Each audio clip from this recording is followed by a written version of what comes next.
wanted to come at you with a list of 3 things that can trip up first-time home buyers. If you're in the market to buy a property, you don't just call a realtor and go start looking at properties. First thing you need to do is know your credit standing. So know your credit score, know what you can do with your credit, and part of that is going to be knowing what type of loan you're going to qualify for. But what I would recommend doing, instead of even reaching out to the credit bureaus, I would reach out to a certified, verified, good credit consulting firm, credit repair firm. Ask them for advice.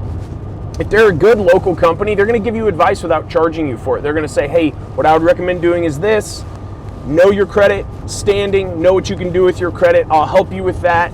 And some of them will, say, hey, we've got a program. It's a cost. The cost is a fee, but we all have to get paid for what we do in this world. But if you're going to buy your house, know your standing with your credit. Number 2, know the market. So if you are a first-time buyer, you need to understand whether or not it's a seller's market or a buyer's market. Because if it's a buyer's market, that means you're going to get more house for less money. And if you're a first-time homeowner or home buyer, you probably have limited funds. You're just getting out of college, you're just getting married, maybe you've just had a kid. You need that backyard for your kid and your dog to play in.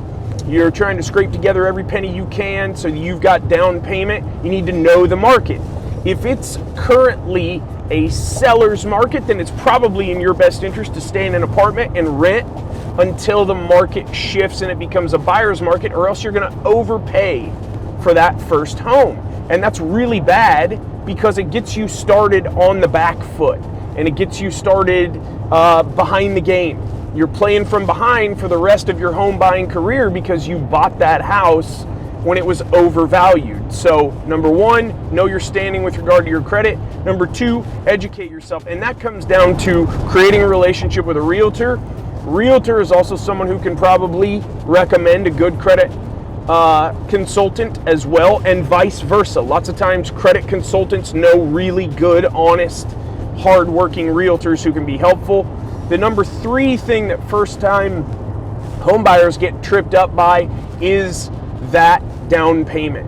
So if you are self-employed, you're on a 1099, or if you don't have 2 incomes, maybe your wife's on maternity leave, you've got a job, you need to be talking to your credit guy and your realtor guy about connecting you with a mortgage guy or gal.